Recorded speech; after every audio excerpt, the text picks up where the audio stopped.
público, voltamos com o nosso Direito e Justiça, sempre uma alegria imensa estar aqui, entrando nas casas de vocês, nas vidas de vocês, porque para nós que somos aqui do programa Direito e Justiça, é uma alegria poder levar informação de qualidade, levar conhecimento e principalmente trazer aqui pessoas que vão fazer a diferença na sua vida. Porque a gente sabe que você que está em casa sempre está em busca de melhorar, de crescer, de se tornar alguém que possa, então, fazer a diferença no mundo, na sociedade e principalmente na sua vida. É aquilo que a gente sempre fala, né? Todo mundo tem um sonho, todo mundo tem um ideal. E esse ideal, ele pode ser compartilhado conosco e a gente também quer compartilhar com você ricas experiências de grandes profissionais do direito e de tantas outras áreas que com eles se comunicam. Por isso que hoje, como não poderia ser diferente, eu trago aqui uma grande entrevistada, uma professora que é maravilhosa, uma advogada incrível, que é a doutora e professora Andréia Arruda Vaz. Mas eu vou conversar com ela depois dos nossos comerciais. E ainda, depois dessa atração riquíssima que nós vamos trazer aqui, com a entrevista então da professora Andréia, traremos também, como sempre, o nosso queridíssimo Ney Daniel, que te atualiza semanalmente em relação a tudo que acontece aí no cenário jurídico, jurisprudência, legislação, que certamente faz a diferença na sua vida. Teremos também a coluna do Matheus e Tiro de Castro com a economia no Brasil e no mundo, e também a coluna do Dr. Leonardo Scholl Ramos, que também fala para você sobre uma área importante do direito, que é o direito de família e sucessões de forma descomplicada. Mas antes de tudo isso que vai acontecer hoje nesse programa que está incrível, eu vou chamar o nosso break. Mas espera aí, não vai embora não. A Domínio Legal Soluções Imobiliárias é uma empresa que possui como objetivo social a gestão imobiliária, no que se inclui a regularização de imóveis. A Domínio Legal Soluções Imobiliárias trata da particularidade de cada cidadão, dentro das necessidades sociais dos moradores das regiões afetadas pela irregularidade imobiliária. Domínio Legal Soluções Imobiliárias.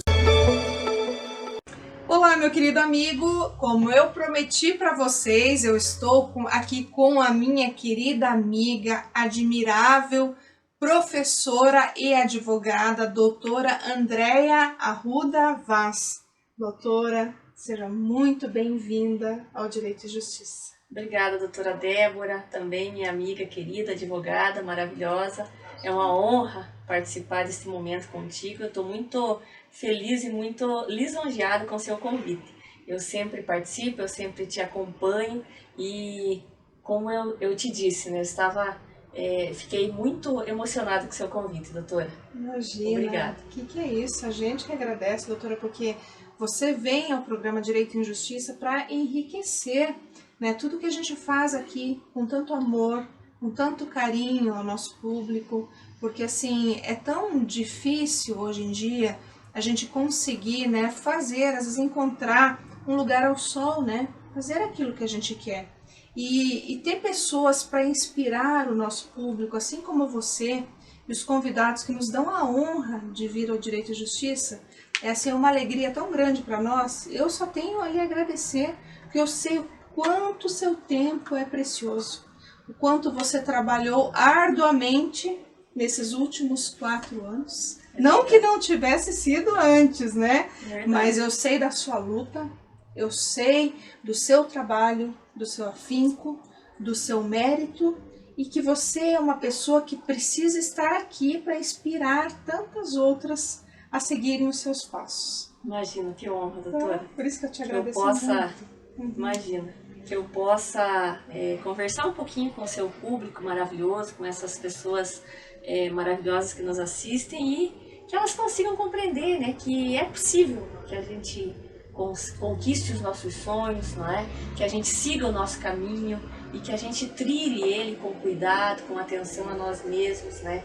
Aos nossos valores, aos nossos princípios. Então, eu estou à disposição, doutora. Ai, muito obrigada mesmo, de todo o meu coração. Bom, meu público, a doutora Andréia, ela é uma guerreira.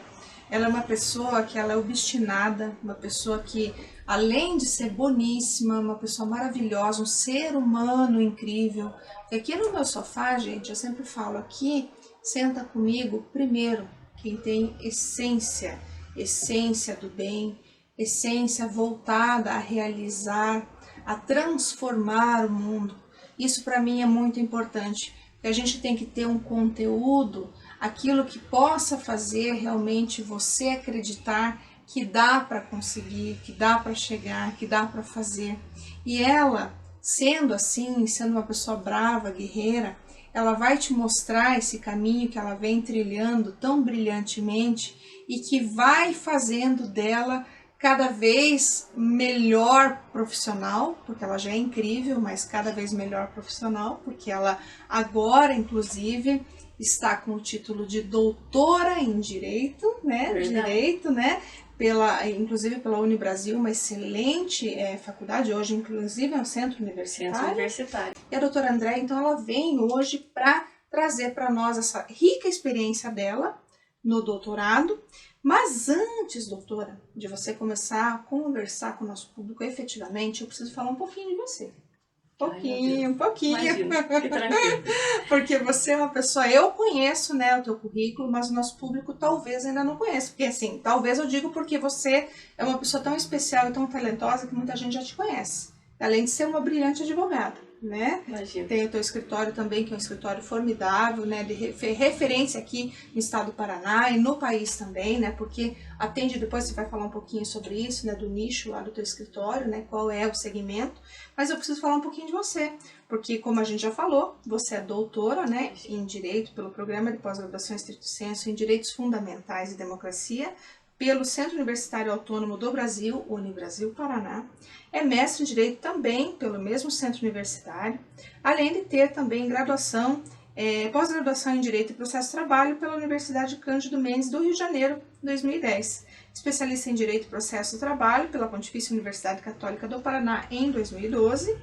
Especialista em Educação e Metodologias de Ensino pela FACEAR Araucária em 2015 e graduada pela Faculdade Dom Bosco em 2008, diretora da Comissão de Direito e Trabalho da OAB Paraná, subseção Araucária, gestão 2016-2018, e também tem inúmeros cursos aqui, o que eu acho muito importante a gente salientar, que ela é professora, inclusive aqui convidada na pós-graduação em Direito e Processo de Trabalho, na Academia Brasileira de Direito Constitucional, a ABDConst, que também é uma grande referência, né, não só aqui como no país, também, né, grandes nomes, né, inclusive o seu, professora no curso de Direito nas disciplinas de História e Direito, Teoria Geral do Processo, Direito e Processo de Trabalho e Direito Constitucional no Centro Universitário Unifaesp, Uniensino, e advogada atuante aqui nas áreas de Direito e Processo de Trabalho, Direito Coletivo do Trabalho, Direito Constitucional, Direito Civil, Direito Penal e Direito Administrativo, inclusive Administrativo Disciplinar,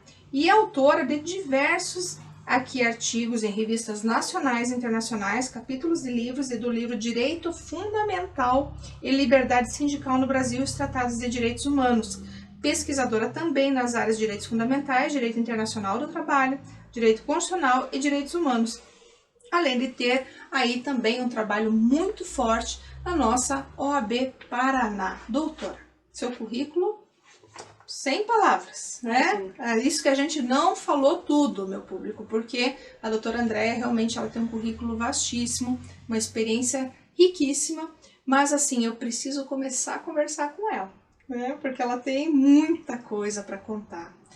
Doutora, eu sei que o teu profissional é incrível, mas antes do seu profissional, existe um grande ser humano aí. E eu preciso falar primeiro desse grande ser humano. Imagina. Do que te trouxe ao direito, das tuas motivações. Como a gente fala muito de motivação e inspiração, e você é uma delas, eu queria muito que você falasse sobre isso para o nosso público. Perfeito. Obrigada, doutora. Obrigada mais uma vez. Que honra falar com vocês hoje um pouquinho. O que me motivou, doutora Débora, Eu fui uma criança nascida no interior, né? De uma origem muito humilde, muito pobre.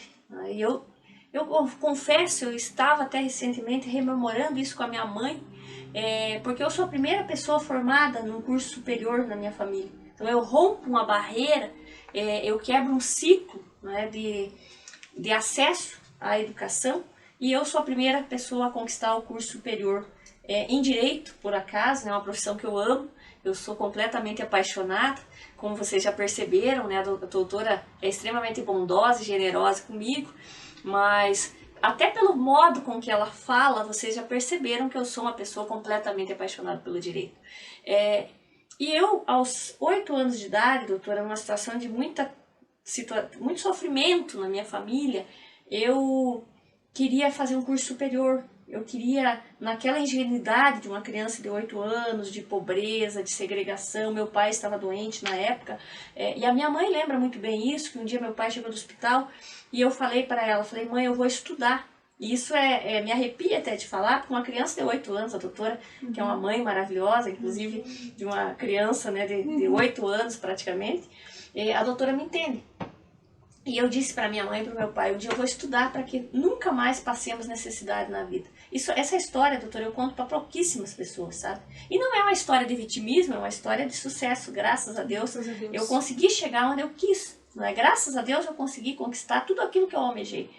E eu cresci com esse pensamento de inconformismo com a pobreza, não é? Para ser bem sincera para a doutora, eu não queria aquela vida mais. E eu me indignava, criança, pensa, doutora, uma criança indignada com essa situação de miséria, de restrição, de não ter um brinquedo, de não ter... Enfim, e eu amava estudar, então Deus foi muito generoso comigo, porque eu adorava estudar.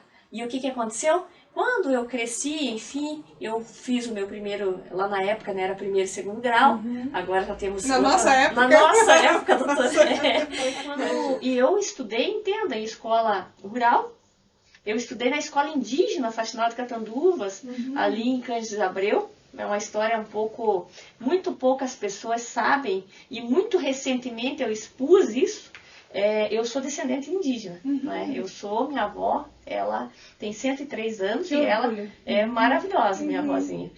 Então eu tenho uma descendência indígena bastante grande, porque a minha avó, de fato, né, tinha todas as tradições, né, conviveu, né, no início de vida na aldeia e tudo mais. Eu já não convivi, porém eu estudei por 5 ou 6 anos, praticamente 6 anos, na aldeia indígena de Faxinal de Catanduvas. Eu fiz parte do meu primeiro e parte do primário e o primeiro grau completo ali. E então aprendi muito ali e tudo mais. Depois eu concluí em outra cidade o meu segundo grau, ou seja, eu sempre estudei em escola pública, não escondo isso. Somos duas. Graças a Deus. Graças a Deus. E eu vim para a cidade grande, para Curitiba, para estudar, para fazer o curso de Direito. Porém, quando eu cheguei, e eu sempre falo, Ney, que é meu aluno querido, já foi meu aluno, né, a doutora sabe, eu sempre digo, nós temos que ter projetos. Eu tinha, dentro das minhas condições, na época, sem internet, sem WhatsApp, sem inteligência artificial, sem tecnologia alguma, doutora. Né? A gente não tinha acesso. Nossa, o sonho era ter uma Barça, não é verdade? Verdade, era um sonho, era belíssimo, rico, né? Isso era uma aquisição, na época, um momento histórico nas famílias que tinham. Né? Então, e eu queria estudar. Só que eu me organizei para chegar em Curitiba, estudar. E eu pensava da seguinte maneira, doutora, essa é uma história que pouquíssimos sabem. Os meus alunos, às vezes, eu conto. Eu descobri que estudar Direito era muito difícil. E naquela época era muito restrita a quantidade de vagas. Isso, exatamente, era um curso de elite. E eu resolvi fazer o vestibular para Direito. Fiz 1, fiz 2, daí no terceiro eu passei e comecei o curso de Direito. E concluí com sucesso, cheguei, né, nele com sucesso, claro. O curso de Direito não foi fácil, doutora. Não foi fácil, mas eu tinha um plano. E o interessante é que eu muitas vezes me emociono quando eu falo, sabe, doutora, da minha conquista do meu curso de Direito, porque eu passei por inúmeras dificuldades. Mas eu tinha algo lá no final, o meu objetivo, o meu sonho, sabe, doutora? E eu nunca desgarrei dele. Então, chorando, sofrendo, com dor, com tristeza, com amargura, sem dinheiro, eu mantinha agarrada àquele propósito maior, que era o sonho de cursar direito, de ser advogada, de passar na OAB, sabe? De pertencer a esse espaço que até então não me pertencia. Porque eu não tenho, como eu disse, eu não tenho família, não tenho tradicional, eu não tenho família no curso de direito, eu era a primeira pessoa desbravando um curso superior, como diz na minha família, não é? Os meus familiares diziam, agora ela está cursando advocacia, né? Sim. Então, se manter nesse foco, sabe, doutora? Hoje eu vejo muita gente que começa um curso, começa outro, larga, busca, não que isso seja errado, mas às vezes a gente manter um propósito, manter um foco, e essa foi uma escolha muito feliz minha, Deus foi muito generoso comigo quando me manteve nesse foco. E eu comecei a planejar como que seria o curso, como que eu pagaria o curso, quem que eu pediria, para quem que eu pediria dinheiro emprestado, quem que seria o dinheiro, coitada da minha mãe maravilhosa, que me mandar ela vai assistir, mãe, esse curso é da senhora, a senhora já sabe. E quem que eu ia endividar, né, para me formar, e assim foi, e eu mantive aquele foco, que foi a formatura, chegar ao final do curso, e mantive por etapas também, sabe, doutor? Isso me parece que foi importante manter, apesar de todas as adversidades. Sabe? Mas aí que está a riqueza, né, do ser humano e o brilho, porque às vezes quando as coisas são muito fáceis, as pessoas não dão esse valor, essa importância que você deu. Essa importância que nós que viemos de dificuldades costumamos dar e atribuir aquilo que nós recebemos, as vitórias que temos.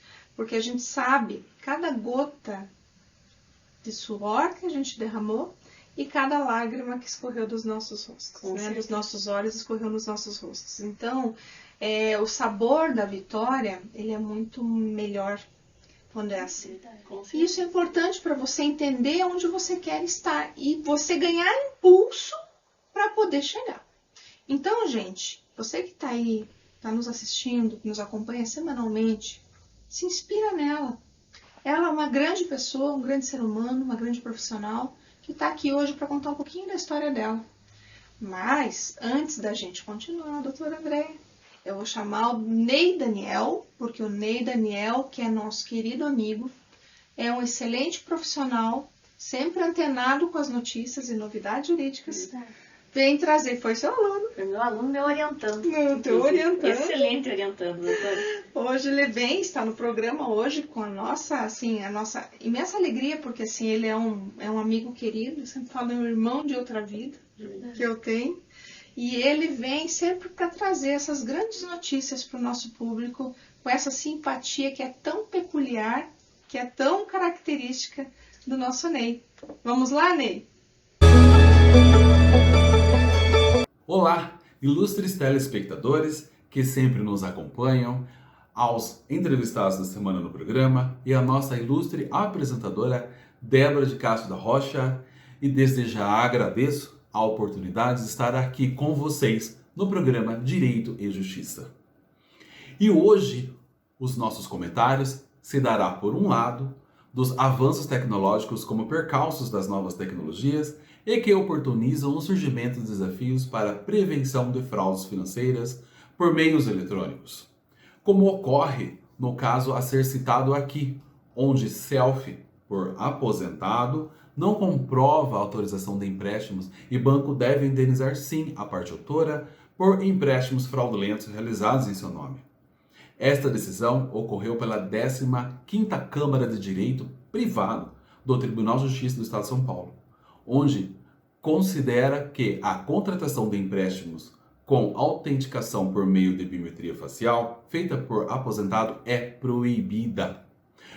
No presente caso, a parte autora alegou ser beneficiária de aposentadoria pelo INSS e foi informada de realização fraudulenta de empréstimos bancários em seu nome, sendo que foram cancelados após impugnação extrajudicial realizada contra a instituição financeira. Ademais, afirmou que seus dados foram utilizados sem a sua permissão, por meio de 4 vezes, e pelo transtorno lhe causou abalos emocionais por temer a todo momento ter seu nome vinculados a novas fraudes. Desta forma, requereu na Justiça que o banco a indenizasse por danos morais. Em defesa, O banco alegou que os empréstimos foram firmados através de link criptografados, dando o consentimento por meio de assinatura eletrônica, ou seja, pela selfie. Por fim, ao analisar o caso, o relator afirmou que cabia ao banco comprovar a efetiva regular contratação dos empréstimos, tendo em vista que, pelo ônus apresentados, não é suficiente para trazer a selfie acostada, pois é cedido que a contratação de empréstimos com autenticação por biometria facial por aposentados é proibida pela Instrução Normativa do INSS de número 28 de 2008.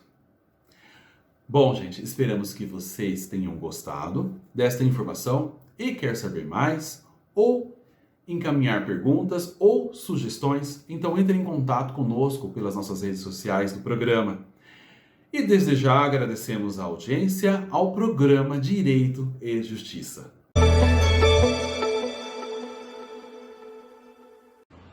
Voltamos então aqui com a doutora e professora Andréa, nesse papo super agradável, de tantas histórias, né, de tantas situações, né, que você enfrentou, né, doutora? Verdade. E que te trouxeram aqui com tanta honra, com tanto mérito, né, e com certeza, sobretudo, aí também aquela alegria de ter conquistado apesar da dificuldade, né? Verdade. Eu acho que isso é o que determina tudo aqui, né? Com certeza. A conquista, chegar, né? Óbvio que durante, doutor, o curso de Direito eu tive pessoas, colegas que me ajudaram em dificuldades, como comprar um xerox, por exemplo, né? E eu nunca escondi isso. Eu penso que a nossa história ela tem que ser contada, ela tem que ser admitida pela gente. Ter compartilhada orgulho, mesmo. E ter orgulho da nossa história. Passei, aconteceu, não é? E tô aqui. E estou aqui em pé. Então, as nossas histórias, né, elas também são de superação. Veja, quando eu consegui passar no vestibular, doutor, que na época era um pouco diferente de hoje, né, muito mais difícil, a doutora sabe como é que funcionava, a concorrência, né? Eu coloquei algo na minha cabeça, doutora, que eu precisava fazer o melhor curso, que era a única oportunidade que eu estava tendo na minha cabeça, né, ali com 23 anos na época, era a única oportunidade que eu tinha de mudar a minha vida, na minha visão, e eu não estava errada. Então eu tentei estudar do interior, vamos falar, eu brinco, eu tinha o kit completo, né, doutor? Eu era pobre, eu sou, né, negra. A doutora tá rica, hoje não, mas eu vivo confortavelmente em uma outra situação financeira que eu não posso dizer que eu sou pobre, né? Eu até pecaria, eu como cristã, né, não falaria isso. Mas assim, eu era muito pobre, de origem muito humilde, de pais lavradores, que eu me orgulho demais, imensamente dos meus pais, né, meu pai, minha mãe, meu irmão também. E eu venho com aquele sonho, né, com aquele ânimo, com aquela luta, né? Então, e eu rompo essas barreiras, eu consegui romper. Hoje eu olho, às vezes não acredito até, mas eu tinha um propósito, a motivação. Para a doutora ter uma ideia, às vezes os meus alunos reclamam, né, de dificuldade, e eu sempre digo, a diferença entre o vencedor e o perdedor, o derrotado, doutora, é que ele compreende que ainda que ele esteja, o vencedor, que ele esteja no fundo do poço, quando a gente falou, ele não vai dar um salto e sair para fora do poço imediatamente, mas ele vai ter que escalar em suaves prestações.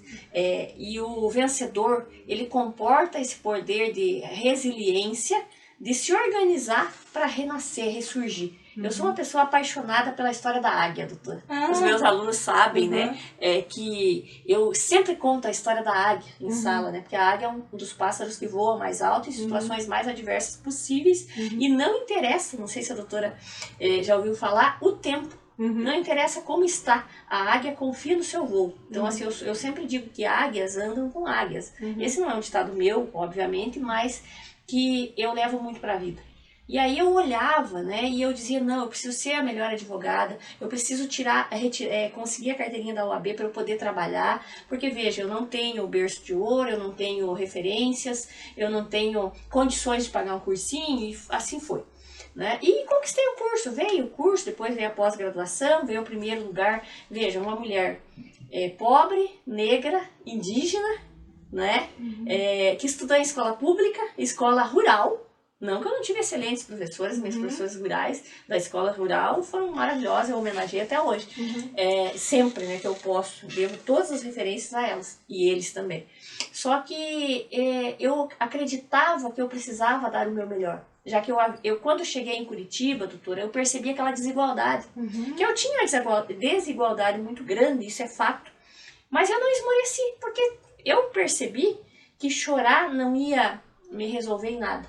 Eu cresci numa família, meu pai é o descendente de indígena, a minha avó, meu pai, né?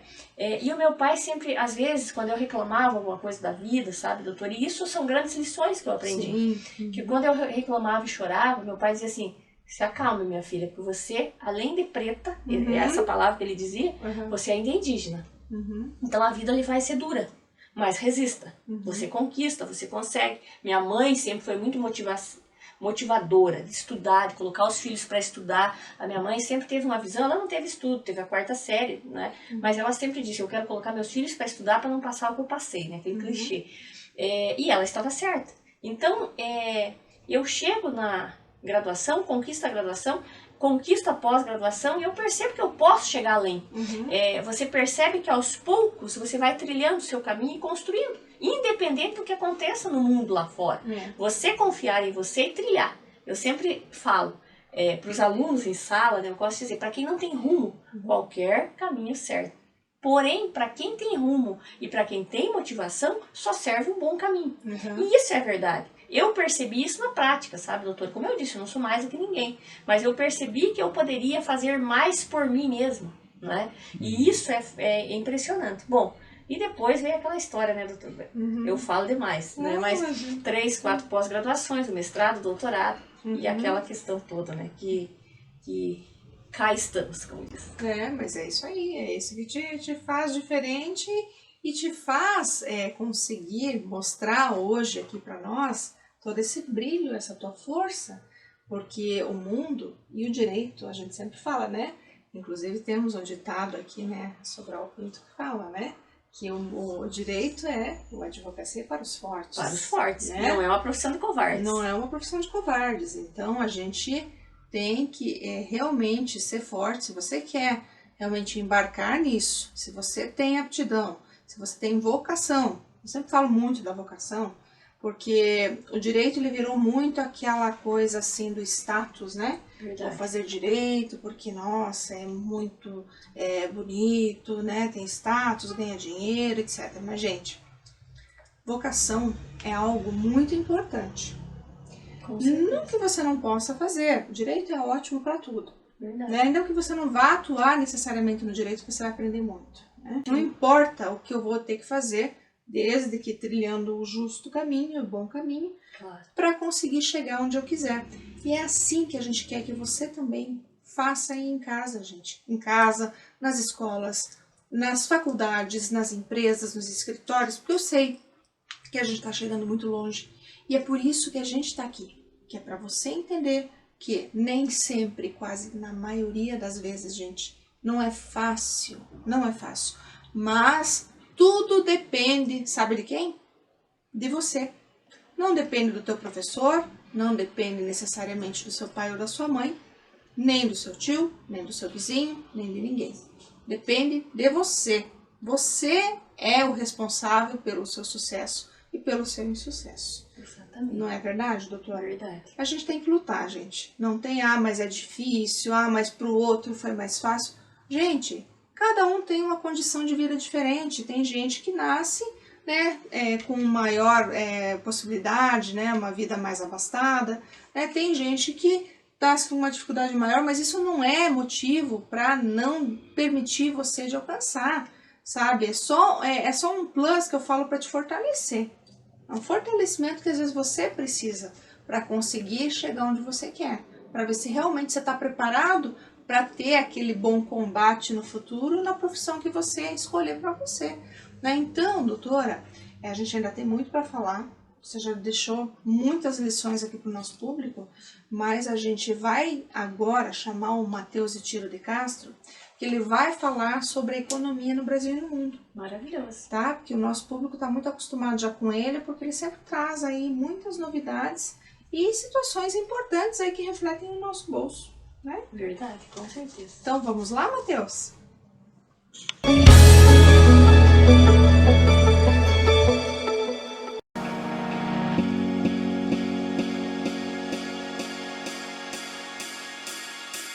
Olá, meu caro amigo telespectador que está nos prestigiando mais uma vez em nossa coluna sobre a economia.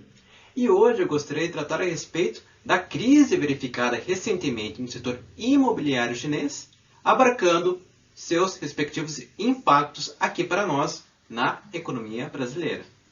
Recentemente, as previsões referentes ao crescimento da economia para o ano de 2023 na China vêm sendo constantemente reduzidas, revisadas para baixo, justamente em função desta crise no setor imobiliário chinês. O grande eixo desta crise no setor imobiliário chinês vem sendo motivada pela redução dos valores das ações da Country Garden, uma das principais incorporadoras imobiliárias da China, cujas ações se reduziram para um mínimo de sua série histórica. E isto 2 anos após a quebra da Evergrande, que era até então a segunda principal incorporadora imobiliária chinesa. Tais eventos acabam constituindo um grande motivador de incerteza no mercado financeiro, justamente em função do fato do setor imobiliário chinês constituir um dos setores econômicos mais pujantes desta economia em específico, da China, que constitui, em linhas gerais, a segunda principal economia do globo terrestre. Tal contexto econômico tem propiciado uma redução significativa dos níveis de consumo na economia chinesa.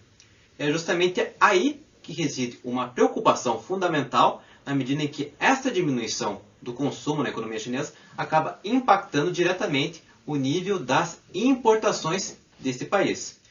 E aí, os grandes centros exportadores, os grandes países cujas exportações são direcionadas em grande volume para a China, acabam tendo uma preocupação maior. E o Brasil é justamente um desses países. Justamente em função deste contexto econômico, que os níveis de consumo da economia chinesa têm passado por significativas reduções. É justamente por conta dessas significativas reduções que o nível das importações da China acabam apresentando arrefecimentos, relativas reduções. E isso acaba gerando uma preocupação maior para os países cujas exportações são direcionadas com grande volume para a China, sendo o Brasil um desses países. Como a crise é muito concentrada no setor imobiliário, cabe ressaltarmos justamente a situação do minério de ferro, cuja produção é liderada pela própria China, mas com o Brasil acompanhando logo em sequência com 19% da produção mundial ante 21% da produção chinesa correspondente a esta mesma mercadoria. E justamente em função dos planos de produção serem revisados para baixo em função dessa crise, que as exportações brasileiras desta commodity para o país acabam sendo grandemente comprometidas, afetando negativamente o valor das exportações dessa mercadoria, na medida em que há tanto redução de demanda e também uma redução dos preços diretamente consequente dessa redução da demanda frente à oferta de minério de ferro. Além do minério de ferro, outras mercadorias acabam sendo impactadas. Outras exportações do Brasil acabam sendo impactadas em função desse arrefecimento das importações ali, dadas pelo contexto da crise do setor imobiliário na China e que acaba causando esse impacto significativo do ponto de vista do crescimento da economia chinesa. Portanto, existem questões ali bastante importantes que acabam reverberando aqui para nós, na economia brasileira, no Brasil, tanto do ponto de vista do fato de o dinamismo do setor exportador brasileiro ser comprometido e também pelo fato do próprio processo, né, de inflação do país ser impactado em função disso, na medida em que as exportações acabam passando por uma diminuição. Essa diminuição que pode gerar uma desvalorização do câmbio, que pode ser bastante prejudicial do ponto de vista da pressão dos custos de uma estrutura produtiva, tal qual a brasileira, que é muito dependente da importação de máquinas e equipamentos. Ou seja, se tratando aí de um aspecto que é muito levantado em nossa coluna sobre a economia, levando em consideração toda essa temática de inflação sendo causada do ponto de vista da oferta através da estrutura de custos das empresas. Com isso, esperando ter te transmitido informações relevantes sobre a economia, eu me despeço de ti, meu caro amigo telespectador, e te aguardo até a próxima semana. Muito obrigado!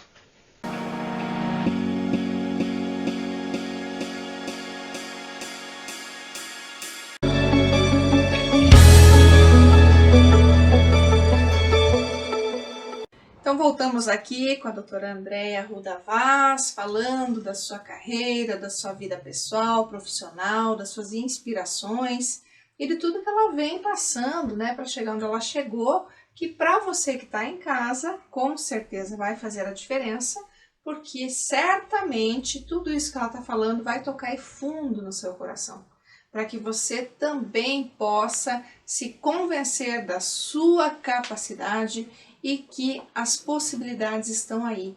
Basta você querer, basta você abraçar cada uma delas. Inclusive, gente, as dificuldades que nos tornam melhores, nos tornam mais fortes e faz com que lá na frente, quando a gente alcançar aquilo que a gente está buscando, com certeza tudo seja ainda muito mais prazeroso, não é, doutora Andréia? Com certeza, com certeza. Eu sempre digo, a escolha, né? A possibilidade de podermos escolhermos a vida que queremos ter. Isso é extremamente importante. Tem um documentário, doutora, que ele fala assim que a maioria das pessoas passa pelo planeta sem sequer saber quais são os seus reais potenciais. Então, na verdade, o ser humano, ele é magnífico. E esse mesmo documentário que eu levo sempre em sala, ele é um videozinho de 5 minutos motivacional que eu gosto muito, ele se chama Mint Drive.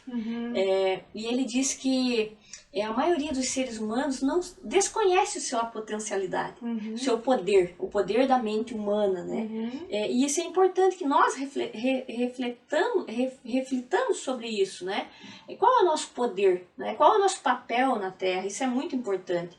E a partir disso construir, planejar, né? Isso eu sempre falo nas minhas conversas sobre motivação, né? Sobre organização de carreira, que é importante que a gente organize o caminho, isso independente da carreira, né, que nós escolhemos.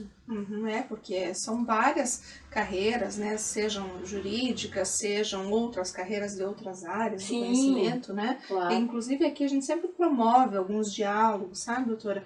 Muitas vezes eu trago aqui profissionais do direito, independentemente da carreira, e outros profissionais que muitas vezes produzem, né, ou trabalham em conjunto, ou têm áreas afins com o direito, por exemplo, psicologia, engenharia, né, que tem muito trabalho aí, que é desenvolvido em conjunto e é bastante significativo aqui para a gente promover esse debate, sabe? Claro. E até para que o nosso público em casa, às vezes a gente tem ali muita gente que, por exemplo, não fiz direito, mas me formei em psicologia, o que eu posso aproveitar, né? Então, até para a gente ver que as áreas muitas vezes se encontram, né, promovem alguns casamentos, né, interessantes, e aí a gente começa também a entender a interação das áreas, até mesmo no próprio curso de Direito a gente tem ali de forma estanque, né, as cadeiras, né, disciplinas propedêuticas, enfim, algumas que são próprias do direito, mas que em algum momento, seja profissional ou pessoal, elas vão ali se conjugar. Por isso que é muito importante a gente estudar o direito de forma geral, as suas disciplinas, e também saber que não é isolado das demais, né? O próprio juiz, ele precisa de um perito, muitas vezes para dizer, né, olha, aquilo ali, né, você precisa fazer uma perícia para mim, para eu entender o que é, por exemplo, né, na construção civil, no próprio direito do trabalho, né, doutora? Sim. Que você justamente é da área trabalhista, né? Sim. E é isso até que eu acho muito importante ressaltar aqui, né, o teu trabalho como advogada na área trabalhista, que é tão importante para nós, que é uma área que realmente faz a diferença, não que as outras não façam, né, gente? Todas são importantes, mas aqui a gente sabe do histórico do direito do trabalho. Eu acho muito relevante e acho que vale a pena a gente falar um pouco disso agora, né? Sim, com certeza. O direito do trabalho, como diz Christophe Dejour, né, doutora? O direito ao trabalho, né? A grande maioria das pessoas passa a maior parte de suas vidas nos trabalhos. A maior parte do nosso tempo, se nós formos refletir, nós passamos no trabalho. Então o trabalho ele tem que receber uma proteção da Constituição, né? Ela tem que receber uma proteção da própria legislação, não é? O próprio direito individual, o direito coletivo do trabalho, tão estremecido agora no país, né, doutora, por conta de tantas nuances, de tantas decisões, né? Então, eu construí a minha carreira no direito do trabalho por conta da época, né, que quando eu estudei na época, eu comecei a trabalhar numa empresa, enfim, porque eu comecei também, doutora, uma curiosidade, mais eu queria ser juíza do trabalho. Era a única profissão que me apetecia do ponto de vista formal. E depois, na prática, eu me apaixonei pela advocacia e disse, eu não quero ser juíza, não. Eu quero ser advogada, ponto. Mas não há momento ideal. Eu sempre... foi no susto que eu comecei a fazer uma pós, terminei, comecei a fazer outra, né? O mestrado, né? O doutorado pior ainda, porque eu fui para testar como que eu estava, né? No direito constitucional, enfim, como a doutora bem mencionou, eu estudei o mestrado e doutorado numa instituição que tem como linha de pesquisa o direito constitucional, direitos fundamentais, democracia, uma instituição maravilhosa. E eu fui testar e passei, fui aprovada. Então, e não há condições. Quando eu fui aprovada no doutorado, eu falei, meu Deus, e agora? O que eu vou fazer? Né? Como que eu vou fazer esse curso? Faço o que da vida agora, né? Com escritório, com tudo, né? Rodando, com aulas, né? Tudo. E eu precisei me organizar para isso, porque eu falei, bom, agora que eu passei, vou fazer, né? Então, o que eu quero dizer? Na adversidade... que as coisas acontecem que a gente cresce, né? E nós queremos tudo muito imediato, mas não, as pequenas conquistas, né? Aquele semestre, o TCC, eu agora estou professora de TCC, né? Então eu terminei, eu consegui, já foi mais uma etapa, né? Isso é extremamente importante, sabe, doutora? Eu percebo que a gente também tem que acreditar a nós, sabe? E dar esse voto para nós, né? Nós somos os responsáveis, a doutora brilhantemente falou aqui no início, nós somos os responsáveis pelo nosso sucesso, pelo nosso fracasso. E somos os únicos a organizar e planejar a nossa vida, né? Então, aos pouquinhos, não é? Com os erros, aprender, né? Eu sempre falo para a juventude, doutora, eu sei que tem muitos jovens nos assistindo, que planejamento é importante. Né? Planejar e escolhas, sabe? Escolhas. Fazer escolhas éticas, fazer escolhas importantes, fazer escolhas adequadas. Né? Isso é importante a gente perceber, né? Eu reflito nesse sentido. E você sabe que é engraçado isso, né? Porque às vezes quando você tem uma visão positiva da vida e das situações que você enfrenta, você consegue tirar e até ver graça na dificuldade. Eu lembro de muitas passagens da minha vida, por exemplo, da época que eu morava no Japão, e eu fui num período de tempo, enfim, que o fenômeno de Kasegi estava no início, né? Começo da década de 90. Então, a gente não tinha telefone, a gente não tinha carro. E eu tinha que andar de bicicleta 5 quilômetros para telefonar para minha mãe e para o meu pai. E isso acontecia durante a madrugada, porque o pulso era mais barato. Então eu tinha que pegar minha bicicleta, sair no meio do Hatake, que a gente fala que é o campo, assim, né? Meio como se fosse assim algo descampado, é mato e tal, né? E saía com a minha bicicleta, eu ouvia só aquele barulho, né, dela que ela fazia por ter marcha e tal, né? Enfim. E eu via aquele barulho, era eu e o barulho da bicicleta e os corvinhos, né, que ficavam, né? Porque lá tem bastante. Tem muito corvo no Japão porque tem plantação de arroz para tudo quanto é lado. Então eu passava pelas plantações de arroz de madrugada, no frio, na chuva, na neve. E eu chegava naquela fila do telefone e ficava às vezes 1 hora esperando, porque era daí um monte de estrangeiro para falar com os seus parentes, familiares, e eu tinha que esperar aquela fila toda daí para falar com a minha mãe ali 15 minutos, meia hora. Eu gostava muito de tomar algo que para o brasileiro é até estranho, né? Que é o shiroko, que a gente chama, que é uma sobremesa de feijão Uau! doce. E ela é bem líquida, então eu abria aquilo bem quentinho, assim, tomava. Mas me dava uma coisa tão boa. Sensações. Sim, era 1h, 1h30 da manhã, eu andando de bicicleta. Imagina. E daí eu parava ali, aquele vento, sabe? Aquele nada, Olha. sabe? Mas eu lembro daquilo, assim, me dá uma sensação de conforto e eu sempre me sentia amparada por algo. Olha que legal. Eu falo assim muito da espiritualidade, eu sou assim, sabe? Eu nunca me senti só. Eu sempre soube que tinha algo além que estava ali comigo e me dizia, continua, você tem que estar aqui, você tem que passar por isso agora, mas isso é para te fortalecer. E daí aquele shiroko que eu falo, aquela sobremesinha de feijão líquida, me dava um ânimo assim, eu falava, que delícia isso agora, né? No meio da madrugada, aquele conforto, né? Ai, que delícia. Aquele calorzinho, eu pegava, tomava aquilo no mercado que estava já tinha encerrado as atividades, tomava ali na frente daquele mercado, tudo deserto, e daí eu seguia a viagem para casa até chegar e daí, sabe, daí dormia, enfim, né? Então, assim, a gente passa por muitas situações, né? Mas é você apreciar o caminho, porque ao mesmo tempo eu ficava pensando, poxa vida, eu tô aqui no Japão. Sim, era um sonho. Quantas pessoas, né? Eu quero conhecer o Japão, eu quero ter essa oportunidade de conhecer ainda o Japão. Que é uma riqueza, né? Sim. É uma cultura, assim, muito, muito diferente. Sim, né? Muito... maravilhoso, magnífico. Mas eu acho que é uma questão de consciência, por isso que eu sempre agradeço tanto por nós termos tido, né, essa oportunidade de mesmo vindo de momentos difíceis, sabermos realmente apreciar tudo isso, sabe? Sabemos a diferença de justamente mesmo estando na dificuldade, saber que aquilo é um momento transitório, que aquilo não é definitivo, que aquilo está somente contribuindo para o teu fortalecimento, para você dar valor para muitas coisas que muitas vezes você não dá. Então, é algo que, assim, nos torna, digamos, nunca digo melhor, mas, assim, te torna mais preparado, sim, para certas situações e para realmente conquistar aquilo que você precisa conquistar. Exatamente, né? Isso. Mas, doutora, eu vou chamar agora o Dr. Leonardo Shaw Ramos, que ele tem muitas considerações importantes para o nosso público também sobre direito de família e sucessões, e também vou chamar a coluna de direito imobiliário na sequência para que o nosso público saiba um pouco mais também sobre o direito imobiliário. Vamos lá? Olá amigo, olá amiga, seja muito bem-vindo a mais um vídeo do Direito de Família e Sucessões Simples, o quadro onde você obtém orientações práticas para problemas do seu dia a dia que envolvem direito de família e direito das sucessões.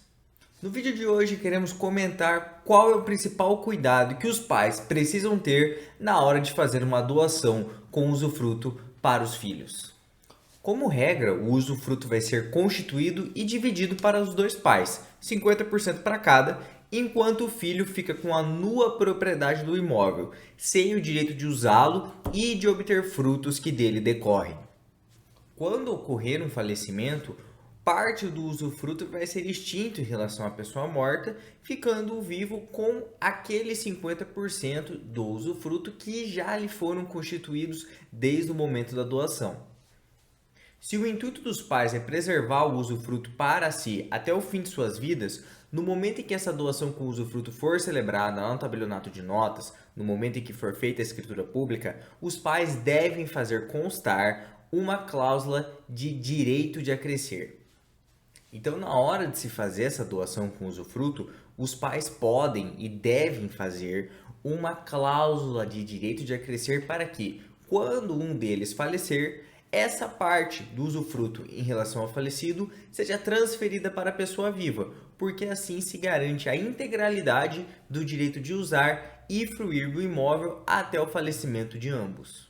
Esse direito de acrescer é uma substituição reconhecida pela lei, onde uma pessoa se torna capaz de receber um direito por algum motivo específico. Afinal, se a ideia dos pais é preservar esse direito, nada mais justo que eles consigam aproveitá-lo até o fim de suas vidas.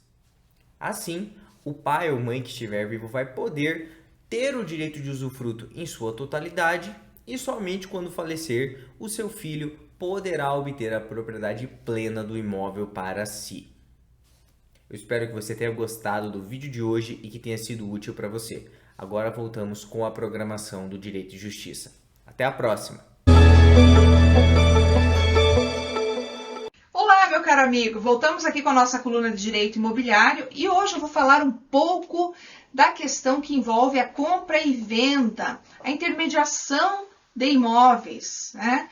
Isso é muito importante aqui para nós porque diz respeito tanto ao nosso amigo corretor quanto também aquele que tem imobiliária, né? A empresa, a administradora de imóveis. Então, para nós, isso é de extrema relevância, porque aqui nesse caso que eu trago para vocês, nós tivemos uma importante decisão que foi proferida lá no STJ, tratando da responsabilidade objetiva dessa empresa, dessa imobiliária, em razão de uma prática perpetrada aí por um corretor de imóveis, né? Uma corretora, no caso, especificamente.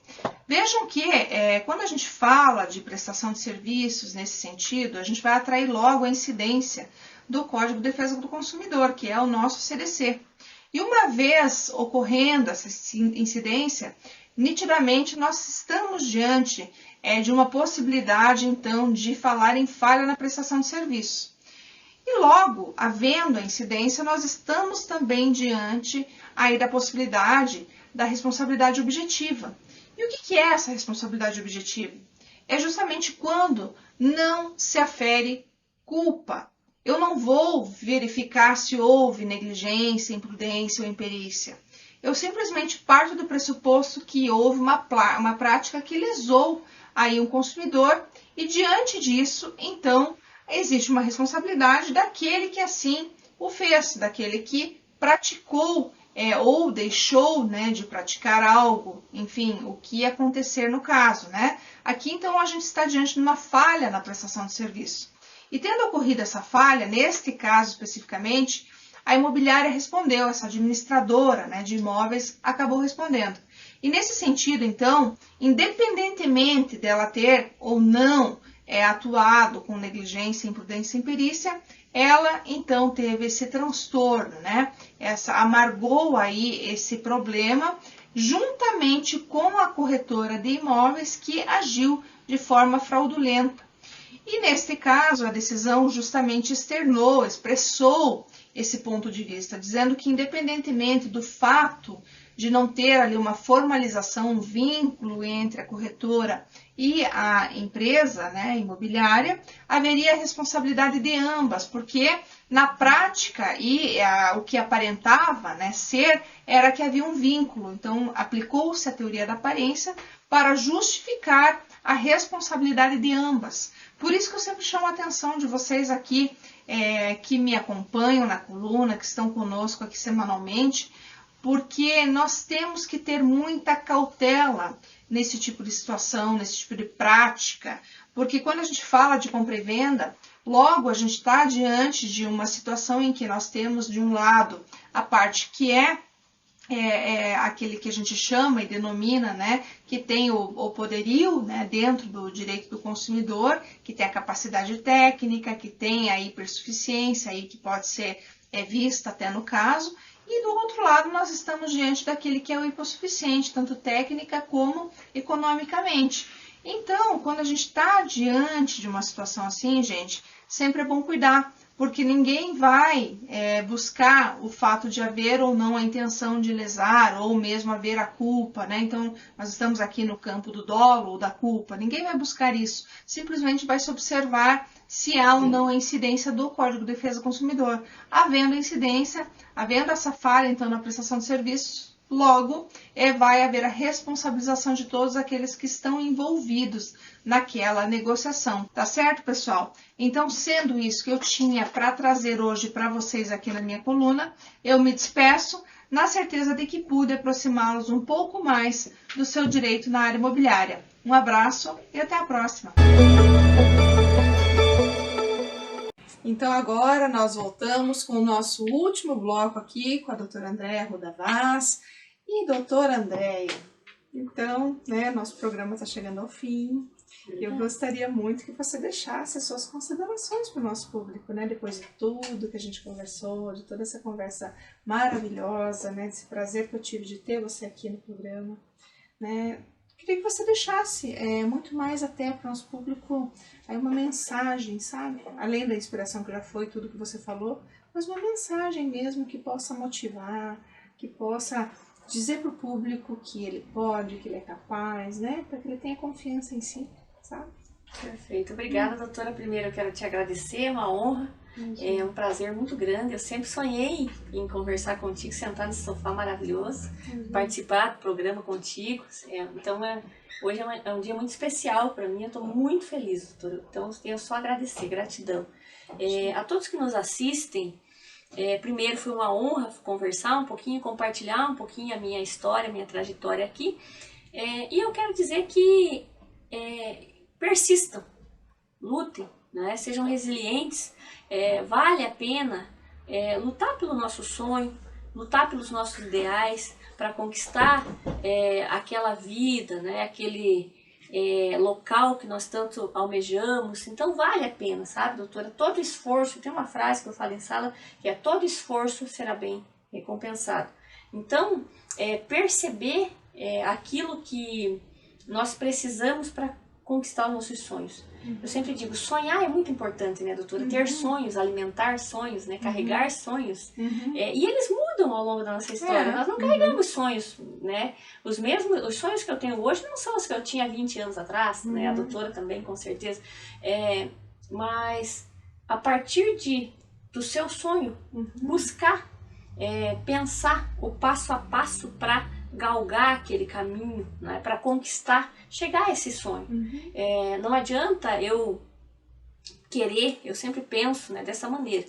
Eu sou uma pessoa, a doutora já sabe, né, eu brinco, né, a gente já se conhece, sou uma pessoa muito perturbada, né, doutora? Eu sempre estou refletindo, pensando, né, às vezes inquieta, aquela aqui, mente né, que está ali sempre, né? uma mente bem perturbada, assim, do ponto de vista positivo, né, sim, enfim, claro. de reflexões, né, então eu sempre estou refletindo.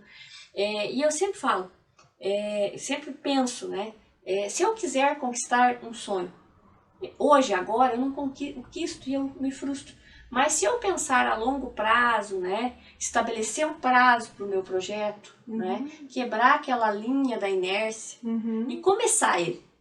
Tá, eu vou começar, em tanto tempo eu vou realizar isso, eu vou buscar isso, agora eu vou fazer isso, eu vou cursar meu curso de Direito, né? Vou fazer os primeiros semestres, depois vou para o meio do curso, agora eu vou para a OAB, agora eu vou pensar no meu escritório, ou trabalhar no escritório, né? Ou buscar a carreira da magistratura, no Ministério Público, né? E tantas outras, por etapas, né? Isso é importante, eu acho isso espetacular, porque você vai galgando, conquistando, agradecendo, né, as etapas, curtindo, né, aquilo que a doutora falou, curtindo as etapas, e quando você vê, o seu sonho está ali. E vale a pena todo o suor, toda a lágrima para conquistar os nossos sonhos, porque eu não consigo nem imaginar se eu, em determinado momento, tivesse desistido, doutora. Quão frustrada eu seria hoje. Então isso é muito complexo para a gente pensar, sabe? E nós precisamos pensar no quão importante é buscar os nossos sonhos. Passar pela vida, pela única oportunidade que nós temos, a vida é única, é um grande privilégio, inclusive, né?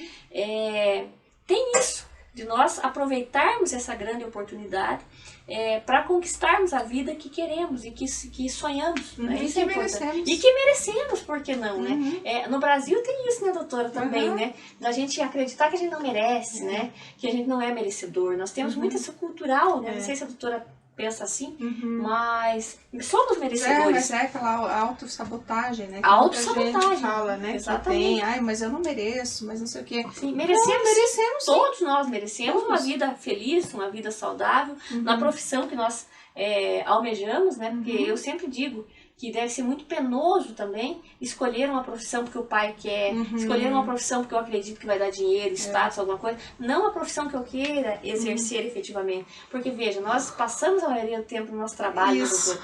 Veja, Então ela tem que nos exatamente igual, assim. Tem que nos dar prazer, tem né, que nos dar porque senão seria muito penoso para nós mesmos, para este grande privilégio que é a vida, que é viver, né? Nós nos escravizarmos e nos sabotarmos em uma profissão que não gostamos. Eu falo que nós temos um potencial, né? O ser humano ele é tão magnífico, né? Ele é tão espetacular, nós temos uma força, então a gente descobrir essa força interna, né? E buscar ela, agarrar nela e proporcionar, né? Aquilo que nós merecemos. Isso é espetacular. Eu acho que cada ser humano tem que se apropriar dessa ideia, sabe? De que nós somos capazes, todos somos capazes. Quando eu conto a minha história, sabe, doutor, não é para me engrandecer, não é para dizer que, né, eu sou melhor que ninguém, não sou, mas é que quando nós descobrimos a capacidade que nós temos, nós somos capazes, né? E para dizer para as pessoas, né, que às vezes estão pensando se vão estudar, se vão mudar de vida, se vão, né, tomar decisões, todos nós somos capazes de transformar as nossas vidas naquilo que nós queremos, sabe? É muito, aqui, ó. Exatamente. O poder da mente humana, ele é maravilhoso, doutor. Eu acho espetacular. Sou apaixonada pelo poder que o ser humano tem. Né? E é isso aí, né? E essa é a grande mensagem da doutora Andréa Ruda Vaz hoje nesse programa, que realmente, doutora, foi incrível com a sua participação aqui. Eu só tenho a te agradecer imensamente por ter aceitado vir, estar conosco, transmitir tantas informações, compartilhar conosco a tua experiência de vida, tua experiência profissional, a tua força, o teu brilho, a tua energia, a tua boa vontade e a pessoa incrível que você é, né? Esse ser humano incrível que realmente assim é uma inspiração grandiosa para todos nós, tá? E vai marcar com certeza, né, essa nova etapa, né, essa nova fase do nosso programa, né, e que me torna muito feliz, né, por a gente estar, inclusive, renovando aí com a emissora, né, para mais uma fase, para mais um momento do nosso programa que realmente espero seja aí de grandes surpresas, de boas energias, né, e a doutora Andréa hoje inaugura aí esse novo momento aí do programa. Tá que bom? Felicidade, doutora. Eu que só tenho a agradecer. Fico muito feliz e muito lisonjeada de poder conversar contigo, de estar aqui, né? Extremamente agradável a sua presença, né? Seu ambiente, seu programa. Eu adoro, assisto. Então, para mim, a pessoa é um grande privilégio, doutora. Pode ter certeza que eu tenho certeza hoje que eu sou muito privilegiada, que o universo me é magnífico, que Deus é bondoso demais comigo, de me proporcionar esse momento, essa conversa. Não tenho palavras para agradecer e certamente, né, passaríamos aqui mais 2 ou 3 horas conversando facilmente. Porque a doutora Débora é uma pessoa magnífica, agradável, culta e eu adorei, doutora. Eu amei. É uma honra sempre. Espero que eu tenha colaborado, né, com a TV Profissão, que eu tenha, de alguma forma, tocado o coração de alguém, né, e motivado de alguma forma alguém, porque eu penso que esse é o grande nosso mote, né, motivar alguém. Se não for para motivar, que a gente nem esteja, né, no planeta, mas eu sempre penso isso, sabe, de que possamos ser luz na vida de alguém, né? Isso é importante, o planeta precisa. Nós vivemos em tanta violência, tanta confusão, tanta desgraça, né, então que eu possa ter minimamente conseguido, né, tocar ou refletir algo na vida de alguém, estou muito feliz. E foi um momento memorável, doutora. Vou guardar no coração para sempre. Muito obrigada. Eu adorei. E nem preciso dizer que os bichinhos são maravilhosos. Obrigada. Mais uma vez, agradeço imensamente por ter inaugurado essa nova temporada do Direito e Justiça. Espero que essa ainda seja essa segunda, que nós possamos avançar ainda muito com esse programa, que ele toque muitos corações, muitas mentes por aí. Amém, doutora. Tenho certeza que será sucesso, doutora. Amém. Obrigada por tudo, parabéns pelo excelente trabalho. Obrigada. Maravilhoso, eu amei. Só tenho a agradecer. Obrigada. Volte sempre que quiser. Venha sim, pode deixar. É uma honra. Venha sim, pode contar comigo sempre. Obrigada, doutora. Imagina. Só tenho a agradecer. Que é isso. Bom, e eu, mais uma vez, me despeço desse meu querido público com imensa alegria, satisfação pela renovação também e início dessa nova temporada que espero seja de muito sucesso, de ainda mais entrevistas, mais convidados incríveis que possam cada vez mais te inspirar e te levar para aquele lugar incomum que eu quero que você possa chegar. Eu te agradeço imensamente por tudo isso e te espero aqui na próxima semana. Um grande abraço e até lá!